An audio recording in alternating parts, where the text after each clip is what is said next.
ನಮಸ್ಕಾರ, ಶುಭೋದಯ. ಇವತ್ತಿನ ಪದ್ಯದಲ್ಲಿ ರವಿಯನ್ನು ಒಬ್ಬ ವೈಶ್ಯನಾಗಿ, ಅಂದರೆ ವೃತ್ತಿಯಿಂದ ವೈಶ್ಯನಾಗಿ ಅವನು ಹೇಗೆ ತನ್ನ ವ್ಯವಹಾರಗಳನ್ನು ನಿರ್ವಹಿಸ್ತಾನೆ ಅಂತ.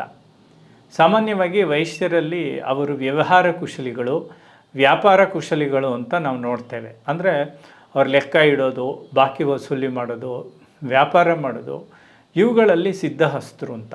ಇದರಲ್ಲಿ ಯಾವುದೇ ಜಾತಿಯ ತಿರಸ್ಕಾರವಾಗಲಿ ವ್ಯಂಗ್ಯವಾಗಲಿ ಇಲ್ಲ. ಆದರೆ ರವಿಯನ್ನು ಆಯಾ ವರ್ಣದ ಗುಣಗಳನ್ನು ಆರೋಪಿಸಿ ನೋಡುವಂತಹ ಸೊಗಸು ಅಷ್ಟೇ. ಇದೊಂದು ಕಾವ್ಯ ಚಮತ್ಕಾರ.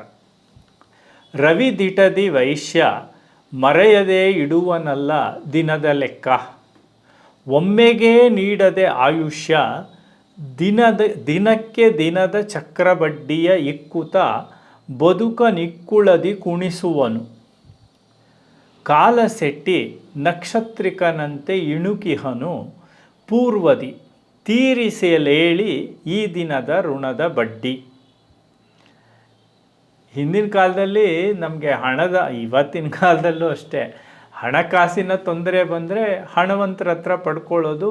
ವ್ಯಾಪಾರಸ್ಥರಲ್ಲಿ ಯಾವಾಗಲೂ ಒಂದಷ್ಟು ಬಂಡವಾಳದ್ದೋ ಇನ್ನೊಂದೋ ಮತ್ತೊಂದು ಹಣ ಇರುತ್ತೆ, ತಗೊಳ್ತೀವಿ ಮತ್ತು ವಾಪಸ್ ಕೊಡ್ತೀವಿ, ಇದೆಲ್ಲ ನಡೀತಾ ಇರುತ್ತೆ. ಇಲ್ಲಿ ರವಿ ದಿಟದಿ ವೈಶ್ಯ, ಅವನು ನಿಜವಾಗ್ಲೂ ವೈಶ್ಯ ಕಣ್ರಿ, ವ್ಯಾಪಾರಸ್ಥ, ಪಕ್ಕಾ ಬಿಸ್ನೆಸ್ಮನ್. ಯಾಕೆ? ಮರೆಯದೇ ಇಡುವನಲ್ಲ ದಿನದ ಲೆಕ್ಕ. ಅವನು ಮರೀದಲ್ಲೇ ಪ್ರತಿದಿನದ ಲೆಕ್ಕ ಇಡ್ತಾನೆ.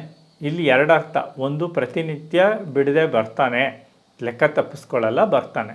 ಎರಡನೇದು, ನಮ್ಮ ಆಯುಷ್ಯದ ಲೆಕ್ಕವನ್ನು ಮರೀದೇ ಇಡ್ತಾನೆ. ತೀರಿದ ದಿನ ನಮ್ಮದು ಜಗತ್ತಿನ ವ್ಯಾವಹಾರಿಕ ಇದು ಮುಗೀತು, ಸಂಬಂಧ ಮುಗೀತು. ಒಮ್ಮೆಗೆ ನೀಡದೆ ಆಯುಷ್ಯ, ಒಟ್ಟಿಗೆ ಕೊಟ್ಬಿಡಲ್ಲ ಅವನು. ನಾವು ಏನೋ ಕೇಳಿದ್ರೆ, ಇವಾಗ ನಾವು ವಸ್ತುಗಳನ್ನು ತರೋದಾಗಲಿ ವ್ಯಾಪಾರ ಮಾಡೋದಾಗಲಿ ಒಂದು ಕಾಲ ಮಿತಿಗೆ ಅಥವಾ ಒಂದು ಪರಿಮಾಣ ಮಿತಿಗೆ ಒಳಪಟ್ಟಿರುತ್ತೆ. ಹಾಗಾಗಿ ಅವನು ನಮ್ಮ ಇಡೀ ಆಯುಷ್ಯವನ್ನು ಒಟ್ಟಿಗೆ ಕೊಡಲ್ವಂತೆ. ಆಯಾ ದಿನಕ್ಕೆ, ಆಯಾ ತಿಂಗಳ ಲೆಕ್ಕ ಅಂತೀವಲ್ಲ, ಆ ಥರ ದಿನದ ಲೆಕ್ಕ ಒಂದು. ಒಮ್ಮೆಗೆ ನೀಡದೆ ಆಯುಷ್ಯ ದಿನಕ್ಕೆ ದಿನದ ಚಕ್ರಬಡ್ಡಿಯ ಇಕ್ಕೂತ. ದಿನಕ್ಕೆ ದಿನದ ಚಕ್ರಬಡ್ಡಿ ಅಂತಂದರೆ ಇವತ್ತು ಒಂದಿನ ಬಾಳಿದ್ಯಾ ಅಂದರೆ ಒಂದಿನ ಕಳೆದಿದ್ದೀನಿ ಅಂತ. ಇವತ್ತು ಒಂದಿನ ನಾನು ಬದುಕಿದ್ದೀನಿ ಅಂದರೆ ನನ್ನ ಆಯುಷ್ಯದಲ್ಲಿ ಒಂದಿನ ಕಳೀತು ಅಂತ. ಅದು ನಾನು ಹೇಳ್ತಾ ಇರೋದಿಲ್ಲಿ. ದಿನಕ್ಕೆ ದಿನದ ಚಕ್ರಬಡ್ಡಿ ಇದೆ. ಇಕ್ಕುತ, ಇದನ್ನು ಆ್ಯಡ್ ಮಾಡ್ತಾ ಅಥವಾ ಸಬ್ಟ್ರಾಕ್ಟ್ ಮಾಡ್ತಾ, ಬದುಕ ನಿಕ್ಕುಳದಿ, ಬದುಕನ್ನು ಈ ಥರ ಇಕ್ಕಳದಲ್ಲಿ ಅಂದರೆ ಇಕ್ಕಟ್ಟಲ್ಲಿ, ಒಂದು ಬಿಗಿಯಲ್ಲಿ, ಬದುಕ ನಿಕ್ಕುಳದಿ ಕುಣಿಸುವನು ಕಾಲಸೆಟ್ಟಿ. ಈ ಥರ ಕುಣಿಸ್ತಾ ಇದ್ದಾನಂತೆ ಕಾಲದ ಶೆಟ್ಟಿ ಅವನು, ಕಾಲದ ವೈಶ್ಯ. ನಕ್ಷತ್ರಿಕನಂತೆ ಇಣುಕಿಹನು. ಈ ಸಾಲ ತಗೊಂಬಿಟ್ಮೇಲೆ ಸಾಲ ತೀರಿಸ್ತಾ ಇದ್ರೆ ಅವರು ನಕ್ಷತ್ರಿಕನಂತೆ ಇಣುಕುವನು. ಅವರು ಅವಾಗವಾಗ ಅಲ್ಲ, ಕಾಣಿಸ್ಕೊಳ್ತಾನೇ ಇರ್ತಾರೆ ಅಂತ. ಕಾಣಿಸ್ಕೊಳ್ಳಿವ, ಇದು ಒಳ್ಳೆಯದು ಕೆಟ್ಟದ್ದು. ನಾನು ಆಗಲೇ ನಿಮ್ಗೆ ಹೇಳಿದೆ, ರವಿಯನ್ನು ನಾವು ಒಬ್ಬ ಆದರ್ಶ ಬಿಸ್ನೆಸ್ಮನ್ ಆಗಿ ನೋಡ್ತಾ ಇದ್ದೀವಿ, ತಪ್ಪೇನಿಲ್ಲ ಇದರಲ್ಲಿ.